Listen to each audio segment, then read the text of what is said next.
Things, faces, friends, places. Oh my goodness, look at that. Years and moments half forgotten.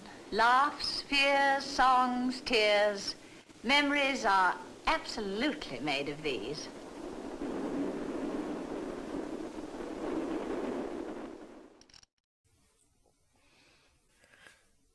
Hey guys, this is probably the 15th millionth time I've recorded this audio and it's driving me crazy.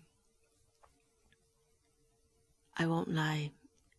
Anyway, enough of my problems. If you follow me on any of my social medias or even read my works, you know that I love history a lot. And it influences my works a lot. If you've come across a figure in my work that you don't know who they are, just Google them. You'll find some vague reference to a 17th century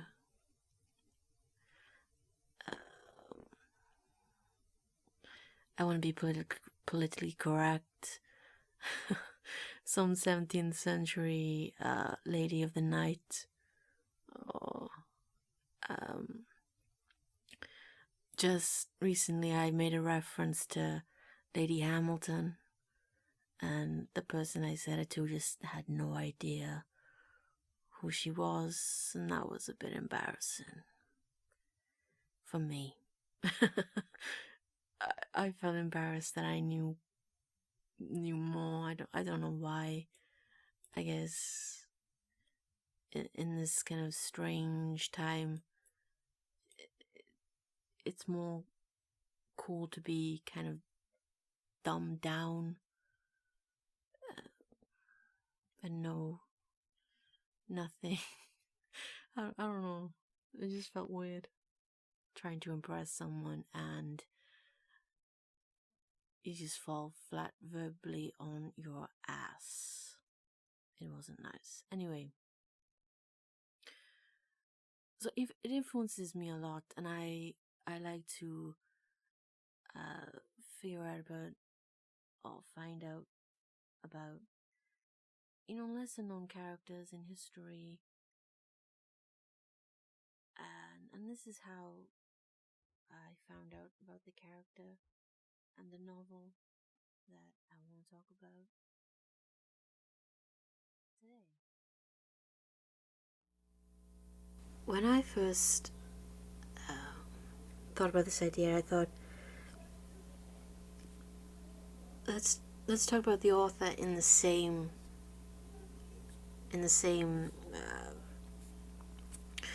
podcast, but the author really is too fascinating. She has too many levels. There's too much, and this podcast would be just insanely long. And by long I mean like over an hour, which nobody wants to sit for that time. So I figured maybe I'd make a second post, no, a second part, maybe. I don't know, we'll see.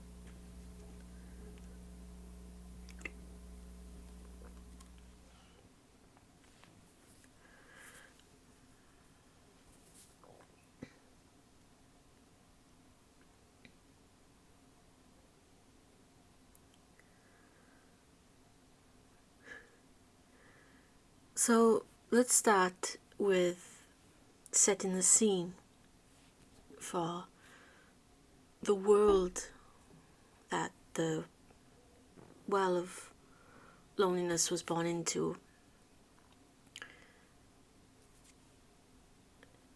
And Britain at this time was still recovering from the aftermath of the First World War.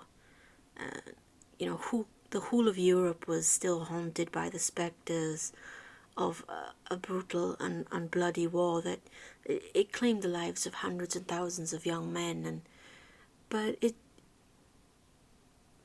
did more than that. It really did change how women saw themselves forever, really.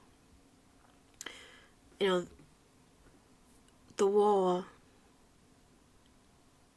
brought more and more women out of the home and into the workplace, replacing the jobs that the men who'd been sent to the front lines had left behind.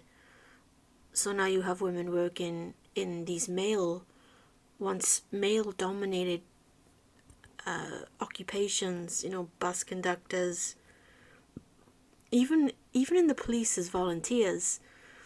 What once had been these typical male roles were now inhabited by women, keeping the ship afloat while these men were fighting and dying in a war. And I'm not going to get into the politics of this and how I feel about the pointless slaughter of innocent people for political, and just let's not go there. This would be longer than an hour if I did that. But times had changed by the end of the war. Nobody was really the same. A whole generation had been practically wiped out by a war, and the world of pre-1914 for women no longer existed because they had this slice of freedom, of independence. Women worked obviously before this war. I'm not saying that they did not. They did, but the theme was when they married, they stopped working. They became wives, they became mothers, they looked after their husbands, they looked after their children. And many women as well were unmarried, stayed at home to look after their fathers, their brothers, if their mother had died, or if their father had died and their mother had too many children, it was her job to help. So a woman's role was essentially to have children, to care for men, I guess. But when the war ended, well, what you see is women wanting to keep this independence, and the men who returned finding this odd, strange place where women want to continue. It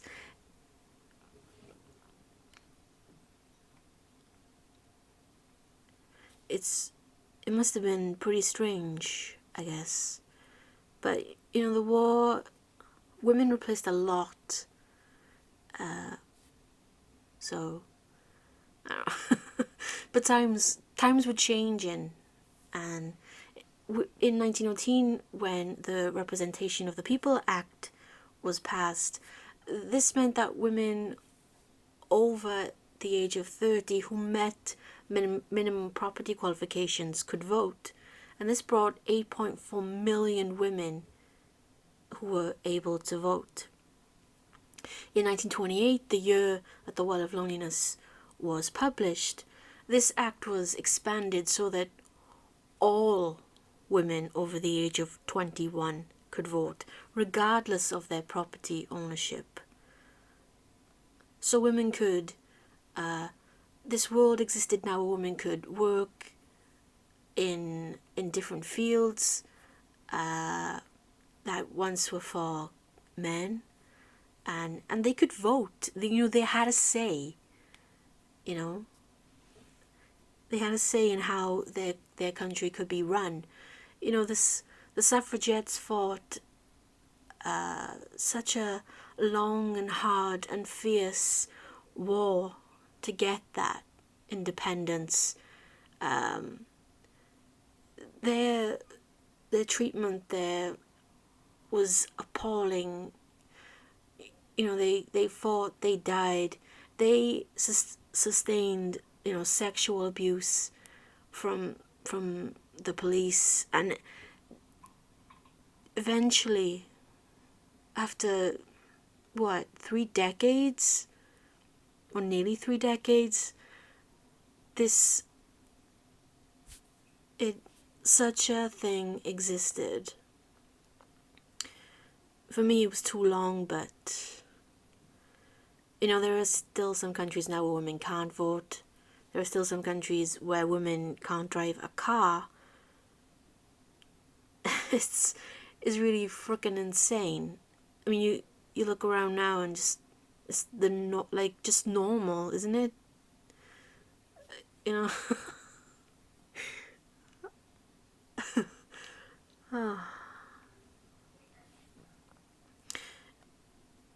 Fashion had also changed for women. What you had in the 1920s was you had this new style, the flapper movement, and you had another one which was more of a tomboy style, and you had women throwing out their dresses and skirts, and this fashion trend of wearing trousers in a more masculine style emerged, and hair was fashionably short. And what you see also, I don't think this happened before the 1920s, is that normal women are emulating actresses. So women like Clara Bow and Louise Brooks, they're being admired. I think this is like the start of when women take magazines to the hairdressers and they go, I want this.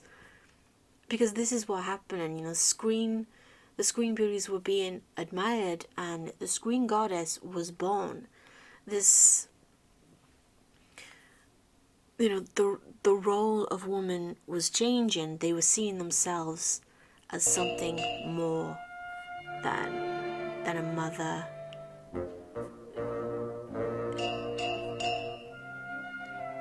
But it was fighting a battle with an old, ancient world that still wanted to keep a strong grasp on the lives of women.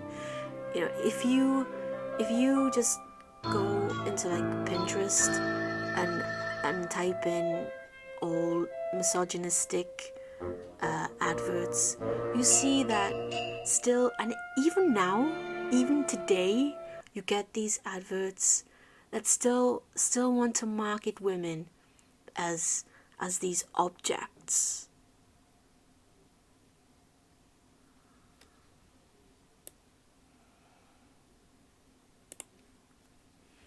So you had this time, this real confusing time when women are breaking away from this mold, but also a society still strictly placing these roles on women, and almost even more harshly. Men are still being taught that, their wives are still their property. And, this is a time when divorce is practically impossible to achieve. So if you're... you make sure you marry someone good, otherwise, you're screwed.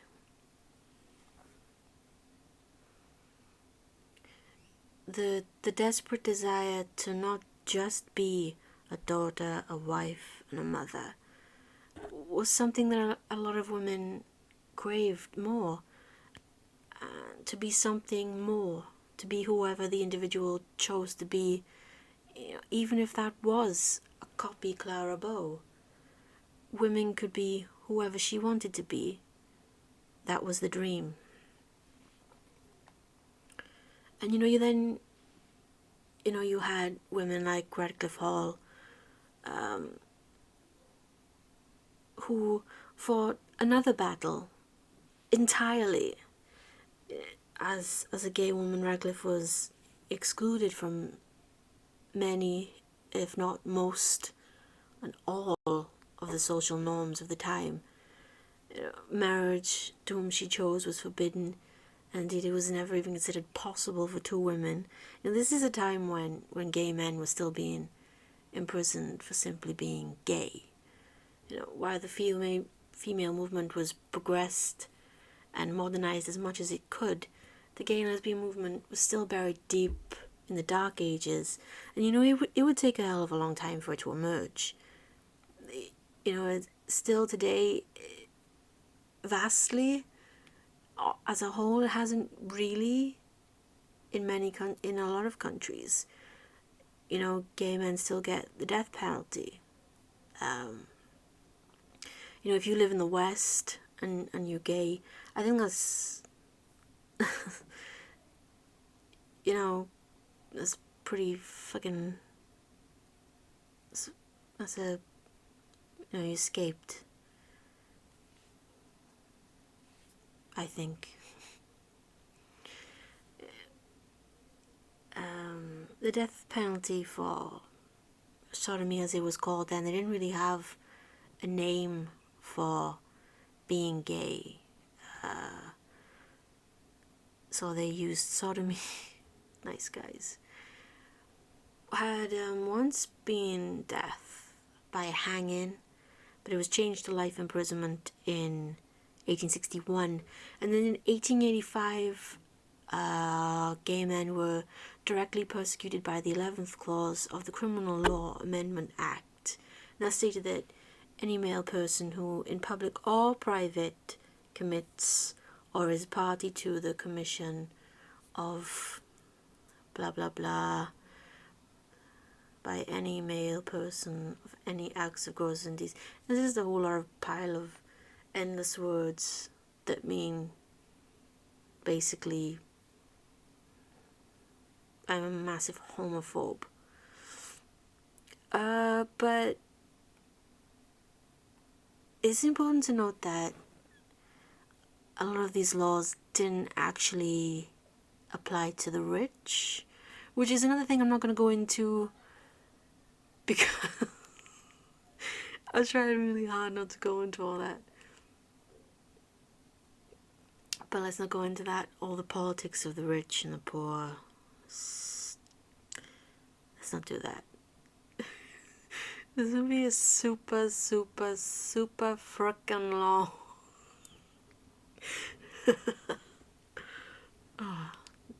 But ultimately, to be born anything other than straight in this world, it basically meant you were some kind of demon, an abnormal devil sent to corrupt and destroy the good Christian soldiers.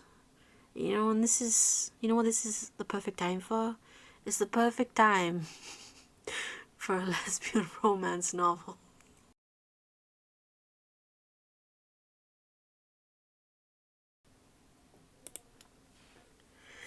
And the novel itself tells the story of our protagonist, Stephen Gordon.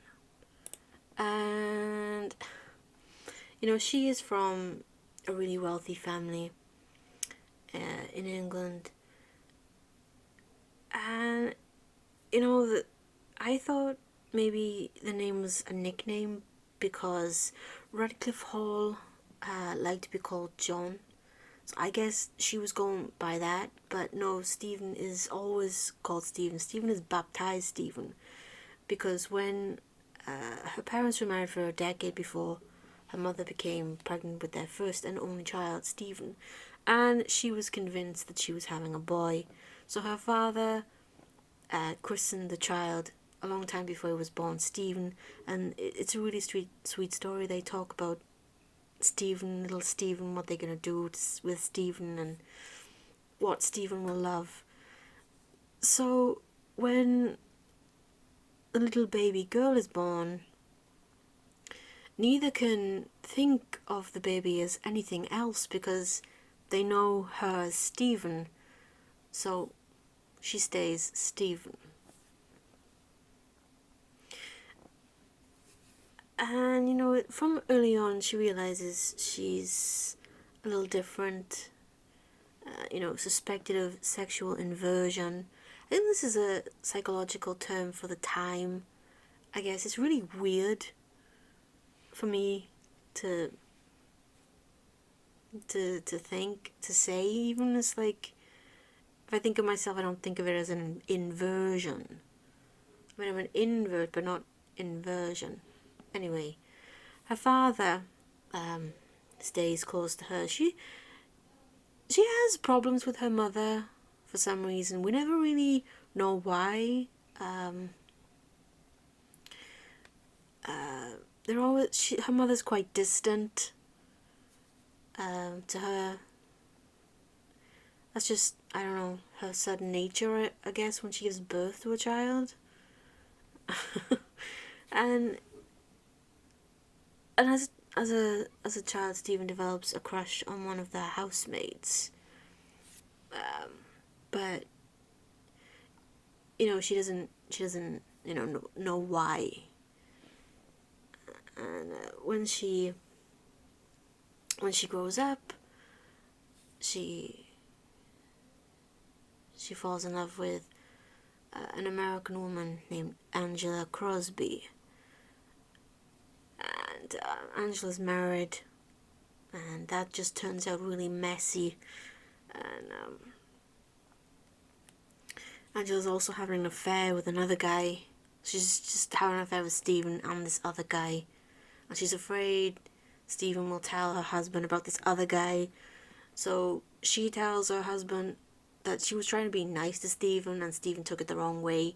So her husband writes a letter to Stephen's mother. By this time, her father's died. And it's just Stephen and her mother.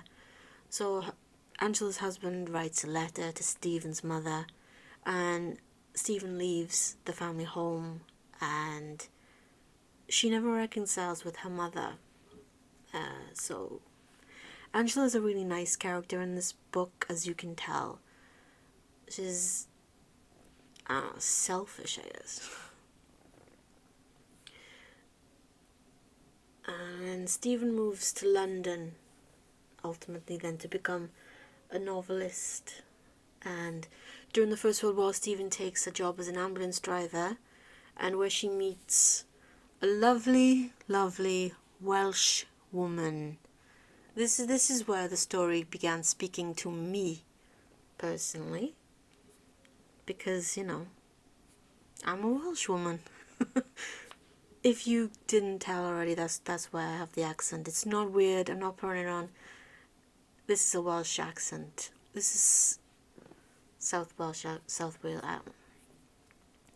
And Mary Llewellyn, and she really falls for this girl. And luckily Mary does the same. So yay. Happy ending, right? For a while, they live in Paris. They're very happy, but eventually Stephen, because I think Stephen worries too much about what other people will think. Stephen worries that Mary staying with her is bad because, society's never going to accept it, and she's not going to have the life she deserves. And, Stephen's working a lot, and Mary feels lonely and a little bit neglected. So Stephen comes up with the brilliant idea of letting Mary believe that she has cheated on her.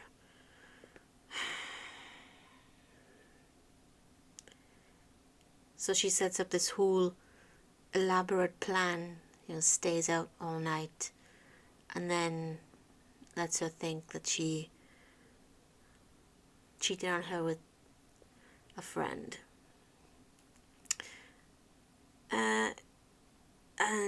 And she set up this thing with Martin, who we see earlier. He fell in love with Stephen and declared his love, but Stephen wasn't into it. And then he pops up again and falls in love with Mary. This guy just falls in love with gay women, okay? And he's one of those guys. And, I hate this end. I really hate this end so much. Because this is essentially the end of the story. This happens a couple of pages before the end. In the end, Stephen has some kind of, I don't know, anxiety attack, some kind of breakdown or something. So we never know. Stephen sees Mary and Martin walk away like she'd arranged. So we never know if Stephen goes after them to correct what she's done, or if she just watches them. As I say, I hate this. I really frickin' hate this end so frickin' much. I mean, Mary's clearly not straight. She is happy and in love with Stephen. How is marrying a man going to be good for her? Society may accept it, yes. But how is that good for Mary's mental health? I mean, she's already been heartbroken and told the woman she's loved cheated on her. And then she has to go and marry a dude. What the fuck? This is not a good plan by Stephen, okay? I really hate this end so much. And in many ways, the book is very gloomy and downbeat.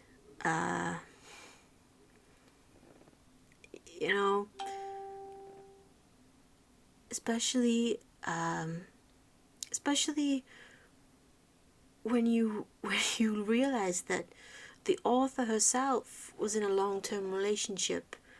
She would later have an affair with a younger woman, but she stayed with Una Trowbridge until her death. So this end just is unsatisfying. Just really hate it.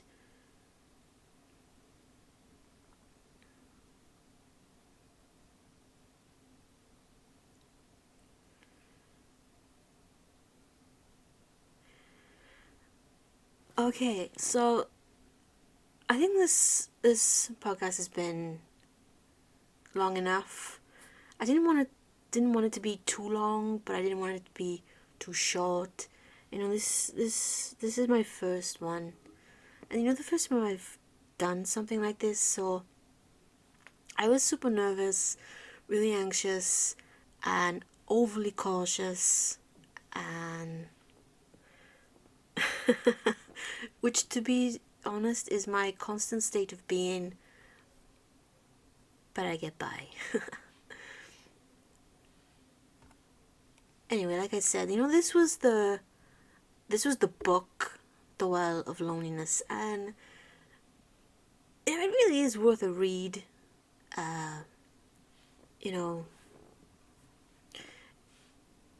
If you want to see what it's about, I guess.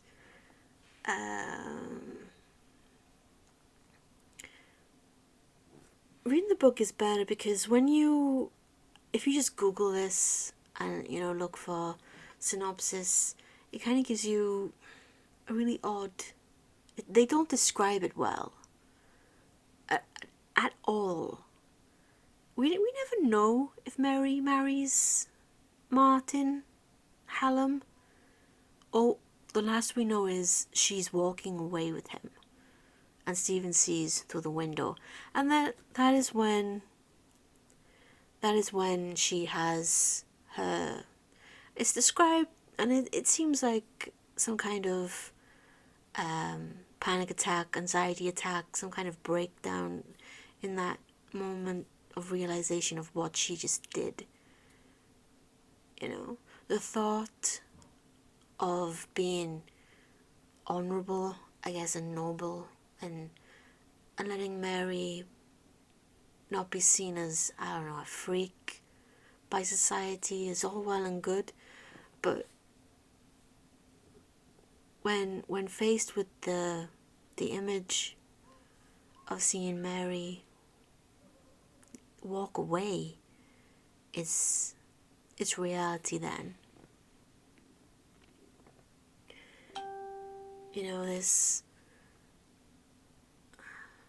it's all too real, and it's suddenly you've got the feelings. Sometimes when you plan things, you don't feel the things, and then when it happens, that's when, oh shit, it's just a sudden wave you never thought about, and then it happens, and it sucks so bad. So anyway, Stephen Gordon was an idiot,